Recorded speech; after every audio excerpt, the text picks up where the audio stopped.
Sick of YouTube Shorts? Here's how to make them disappear. YouTube shoved Shorts into your feed whether you asked for it or not. Here's how to shrink, mute, or nuke YouTube Shorts. This won't remove Shorts but trains YouTube you're not interested. On mobile, tap the three-dot menu at the top of the Shorts grid and select Show Fewer Shorts to reduce the number of Shorts shown. On desktop, you can mark individual Shorts as not interested using their three-dot menus. After a while of doing this, YouTube will now give you a new Show Fewer Shorts option.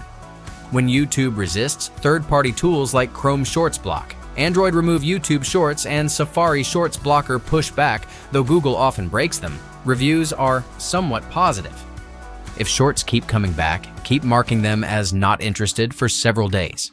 If your browser extension stopped working, check for updates or try an alternative.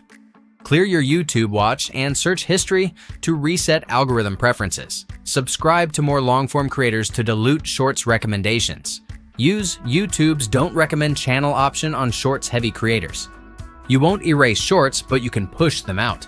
Train the algorithm with Show Fewer Shorts and Not Interested on mobile and desktop, and keep extensions as a backup. Subscribe to more long-form and avoid Shorts-heavy channels.